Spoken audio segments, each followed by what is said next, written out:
Hola jóvenes, vamos a seguir con las clases de español. Vamos a seguir con la pregunta número 21 que dice: clase de oración a la que pertenece el siguiente ejemplo. Escuche usted mi pregunta. La respuesta es imperativa. ¿Por qué es imperativa? Recuerda que es porque me enuncia una orden. En este caso, escuche. ¿Ok? Pues eso, mi pregunta en este caso, por eso es imperativa. Vamos a la pregunta 22 que dice: es una característica del cuento, y dice pues la respuesta, un final inesperado. Sin embargo, recuerda, como vimos en la clase anterior, el cuento y la novela pues tienden a tener sus diferencias. Vamos a ver primeramente que su estructura es similar en cuanto a planteamiento, nudo y desenlace. Sin embargo, vamos a ver que en el cuento es muy corto, por lo tanto puede leerse rápido en una sola sesión. Se intervienen varios personajes. Su trama es relativamente sencilla, en algunas ocasiones no suele tener una conexión muy lógica por lo rápido que se desarrollan los hechos, pero pues es entendible. Estructura solamente un solo tono y su final es inesperado. ¿Por qué es inesperado? Porque recuerda que como todo transcurre rápido, algunas cosas pueden no llegar a tener mucha relación. En cuanto a la novela, vamos a ver que es más grande, evidentemente ocupamos más tiempo o más sesiones para poder leerla. Tiene múltiples personajes, puede desarrollar algo que se le conoce como subtramas. Vamos a ver también que su final pues se puede predecir. ¿Por qué? Porque conforme se vaya desarrollando la historia vamos a tener ahí como que un panorama general de dónde estaría el final más o menos. No lo podemos imaginar. La pregunta 23 dice: ¿cuántas sílabas poéticas tiene este verso?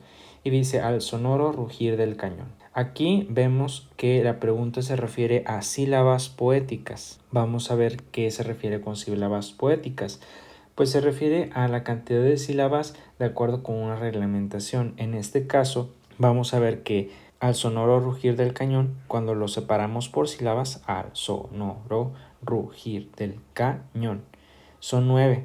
Sin embargo, como cañón es una palabra pues relativamente grave, vamos a ver que se le tiene, aguda, perdón, aguda tiene que agregársele una sílaba, ¿ok? Cuando es aguda.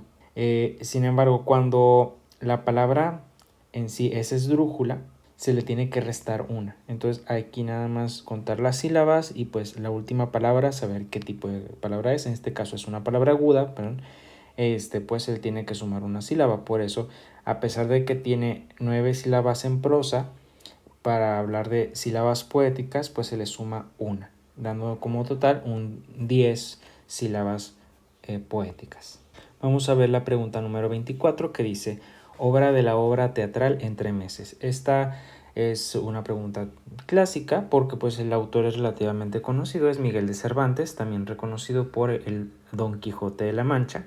Vamos a ver que existen más autores como por ejemplo Shakespeare, Sor Juana, Molière o Lope de Vega, que también pueden ser preguntados. La pregunta 25 nos dice: literatura épica que era dedicada por los juglares a las hazañas heroicas de los guerreros. La respuesta es Cantares de Gesta.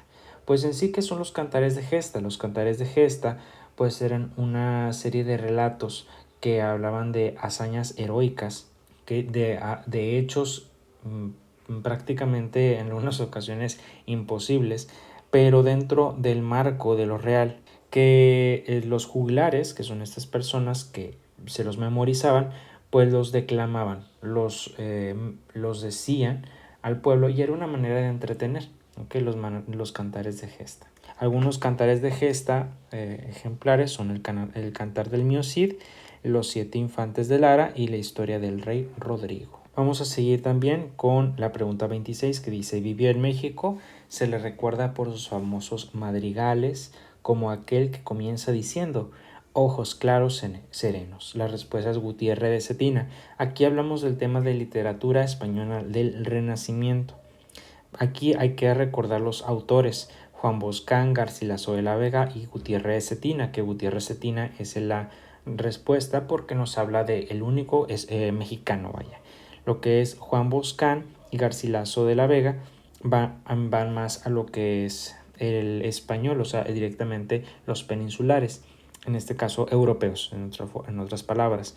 Vamos a ver que Juan Boscán fue el primer poeta que adoptó las formas de poesía italiana, mientras que Garcilaso de la Vega se podría decir que fue el mejor, porque aquí dice que es el más célebre sonetista español que se conoce. La pregunta 27 dice, característica de esta forma de composición literaria es el empleo frecuente del verbo en forma personal. La respuesta es narración. En sí la narración está compuesta principalmente por verbos. Si no tenemos verbos, pues obviamente no estamos hablando de una narración. Vamos a ver un ejemplo que dice, Damaso regresó al cuarto con los primeros gallos. Ana, su mujer, encinta de 6 meses, lo esperaba sentada en la cama, vestida y con zapatos. Vamos a ver otras formas como son la descripción, en la cual vamos a ver el adjetivo calificativo. ¿Ok? Recuerda que hay varios tipos de descripción, como pueden ser la prosopopeya, la etopeya y el retrato. Primeramente, en la prosopopeya vamos a guiarnos por la letra P, se refiere a persona, es decir, nos habla de los rasgos característicos de una persona, mientras que la etopeya, en este caso vamos a hablar de la E, en este caso la E podría decirse de ética, ¿ok? Relacionando la palabra moral, ¿verdad? Para hablar de la moral o de los valores que tiene la persona, o sea, es más como las características o la actitud que tiene una persona. Por ejemplo, aquí su noble carácter, su actitud siempre amable y generosa. Mientras que el relato es un conjunto de los dos. Vamos a ver tanto el aspecto físico como el aspecto ético de una persona. ¿Okay? Aquí vamos a ver un ejemplo que dice, era un campesino pobre y muy astuto. En sus negros y brillantes ojos se reflejaban su malicia y su picardía. ¿Okay? Vamos a ver la pregunta número 28 que dice, autor de la primera novela hispanoamericana. La respuesta es José Fernández de Lizardi. Y pues, ¿a qué corriente nos referimos? Nos referimos al romanticismo.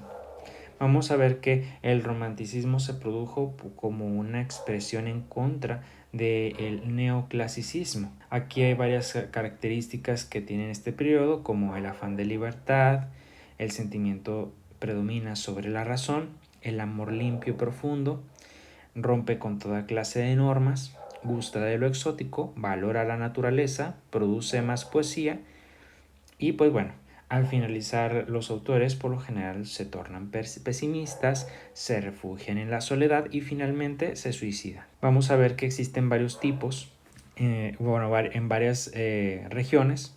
Estos autores se los tienen que memorizar, ¿ok? Estos autores son muy preguntados por lo mismo. Una manera de memorizar es leerlos muchas veces, unas fácil 50 veces, léanlos, literalmente, léanlos y después de las 50 veces que hagan esto, traten de decirlos, ¿ok? Así se memoriza, ¿ok? Si ustedes, porque no hay manera por la cual ustedes puedan como tal comprenderlos, porque son autores, son autor, nacionalidad y obra, ¿ok? Por ejemplo, ustedes tienen que ser capaces de, digamos, aprenderse Enrique Heine alemán, libro de las canciones, subir esto y ver otra parte y decir, bueno, Enrique Heine era alemán y escribió el libro de las canciones, ¿ok? Esa es la manera en la cual se memoriza. Hay cosas que solamente se pueden memorizar y hay cosas, hay conocimiento que solamente se puede comprender. Entonces aquí no es de cuál de las dos estrategias, la comprensión o la memorización, cuál de ellas es la mejor, sino que ambas son complementarias y se utilizan a criterio de quien aprende. ¿Okay? En este caso, la única manera de aprenderse esto es leerlo 20, 50 veces, luego cambiar de página y tratar de decir todo lo que se te haya quedado. ¿Okay? Bueno, vamos a la pregunta 29 que dice obra escrita por Benito Pérez Galdós. En este caso la respuesta es Marianela. También es una pregunta de memorización. ¿Ok? Pero ¿a qué se refiere esta obra de Benito Pérez Galdós? ¿En qué corriente se encuentra? Se encuentra en el realismo. ¿Ok? El realismo surge también como una protesta contra el movimiento anterior, es decir, del romanticismo. Vamos a ver que sus características fueron que describe la realidad basándose en la observación, reacciona contra la tendencia romántica de vivir en el sueño, destaca las costumbres y el lenguaje de los lugares. Al igual que en la sección anterior, vamos a ver que en diferentes regiones se encontraban diferentes autores. Ok, entonces aquí es lo mismo. Léanlo 30, 40, 50 veces, nada más léanlo, o sea, literalmente léanlo como cualquier cosa. Luego traten de enunciarlo sin verlo y luego vuelvan a leerlo, ¿ok? Hasta el punto de que ustedes se lo sepan así de manera lo más literal posible. Lo van a contestar de manera automática, ¿ok?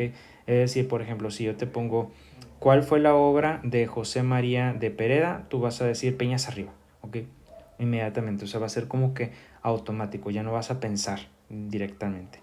Esto pues es en estos casos, les digo, o sea, en el caso por ejemplo de las características del romanticismo como tal, ustedes pueden comprenderlas, es decir, nada más leerlas una vez y decir, ah, ya me cuadró, que pues obviamente fue una protesta contra lo que es el romanticismo que vino primero.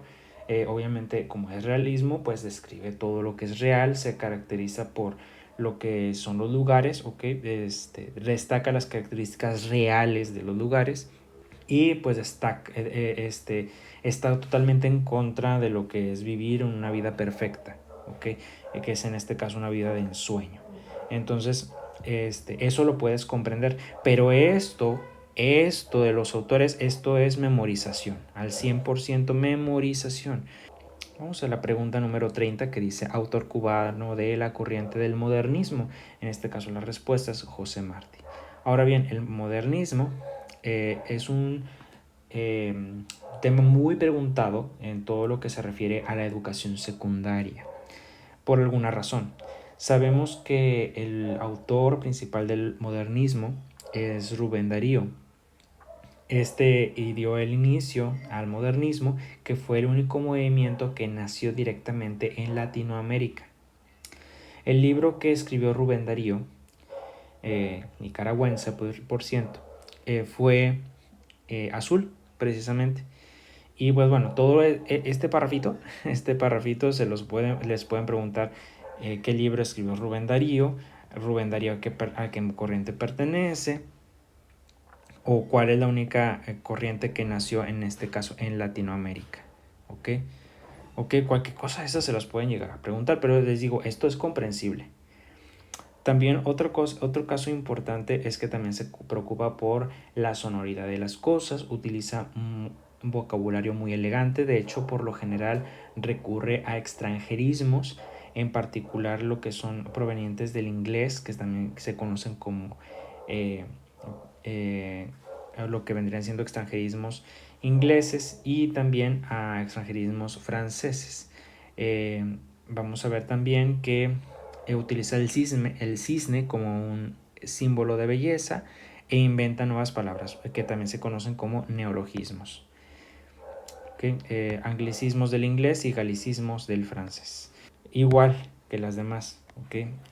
Vas a tener que aprenderte esto y obviamente tienes que saber, antes de poner esto, pues tendrías que decir, bueno, modernismo, y luego decir todos esos, modernismo, y luego todo esto, modernismo, todos estos, para que se te queden bien.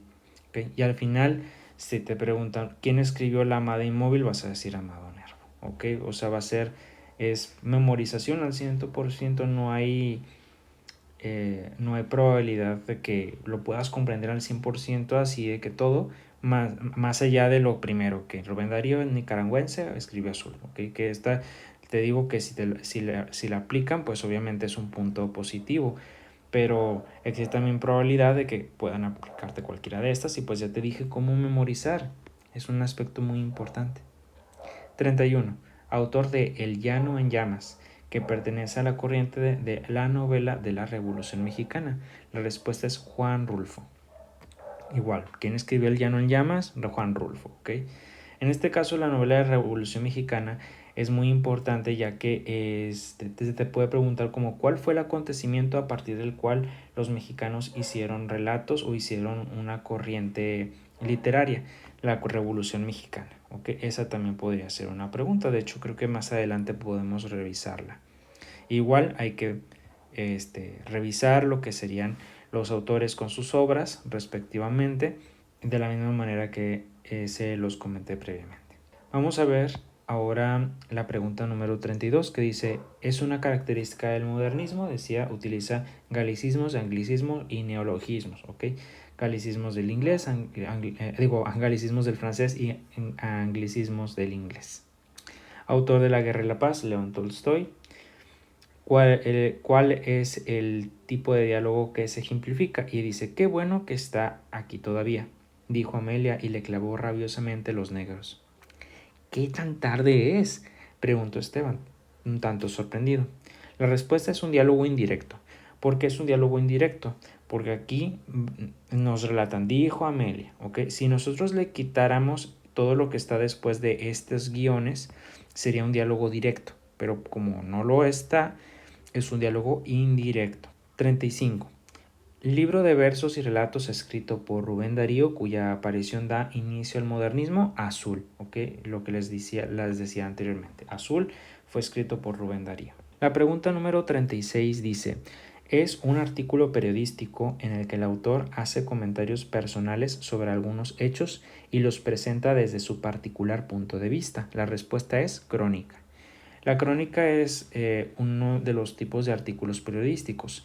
Vamos a ver primeramente la noticia, que evidentemente se trata de algo que pasó, algún suceso. La crónica, que es pura opinión. La entrevista, que evidentemente es el diálogo. El reportaje, que es muy importante que sepan que el reportaje es el más completo de los artículos. Este también es muy preguntable. La editorial, que su característica principal es que no se anota el nombre del autor, ¿ok? Ya que refleja la ideología o la línea, que también le conocen, de lo que es todo el periódico. El cartel, que pues obviamente es un medio impreso, y pues bueno, eso es lo que les pueden llegar a preguntar respecto a esto. También recuerden que existen varios medios de difusión masiva, como la radio, la televisión o la prensa. Vamos a ver primeramente que la radio, para fines de examen y solamente para fines de examen, es considerado el más popular de los medios de difusión masiva. 37. Son datos que deben incluirse en los vales, excepto las respuestas advertencias. ¿Pero por qué? Porque ¿qué sí se debe incluir en los vales? En los vales debemos incluir el lugar y fecha de expedición, persona o institución que lo inspide y descripción de la cantidad u objetos por los que se canjearan. ¿Ok? En donde sí se incluyen las advertencias. Las advertencias se incluyen en los instructivos. Número 38. Significado de la palabra mitote. La respuesta es reunión ruidosa, ¿ok? Una mitote pues es una reunión muy ruidosa. Estos son palabras de origen indígena. Aquí vemos una lista que igual puede ser en este caso memorizada y pues bueno, principalmente para los fines de examen y pues también para cultura general. También esto está dentro de otro detalle que sería las lenguas indígenas, que eso también se pregunta mucho, ¿en qué región se habla, por ejemplo, el yaqui? En el noreste. El noreste se refiere a toda la zona de lo que es Nuevo León, Tamaulipas, algunas zonas de Coahuila, por ejemplo. Yaqui Tarahumara, en región central Nahuatl, Otomí, Huichol, Mazahua. En el sureste todas terminan con teco, excepto lo que es la maya y la candón, que recuerda que la península de Yucatán también se encuentra en el sureste, pero si te preguntan por sureste, la respuesta podría ser también maya, ¿ok? Pero si te preguntan, por ejemplo, de península de Yucatán, no va a ser mixteco, sino que va a ser maya o lacandón, ¿ok? Así que nada más recuerda, el sureste se encuentra la península de Yucatán y pues bueno, en península de Yucatán, ¿cuáles lenguas indígenas se llegan a practicar en dicha zona? La pregunta número 39 dice, ¿es una lengua indígena que se habla en el noreste del país? Lo que les decía, yaqui, ¿ok? Y número 40 sería la última por el día de hoy. que dice parte del debate en la que los participantes defienden su postura exponiendo argumentos, discusión. Obviamente, cuando nosotros defendemos, por decirlo, una postura, es la discusión. Y para recordar, las partes del debate son presentación, exposición inicial, discusión, conclusiones y despedida. Recordar, en la presentación el moderador va a dar a conocer a todos los participantes. En la exposición inicial cada quien va a poner su punto de vista principal. La discusión es cuando defendemos nuestros argumentos y fíjate aquí con conclusiones y despedida. La despedida realmente son las conclusiones y las conclusiones nada más es un resumen, ¿ok? Nada más por si te llegan a preguntar ese detalle. Y bueno, jóvenes, ya sería todo por el día de hoy. Espero que hayan aprendido mucho y que tengan muy buenas tardes. Hasta luego.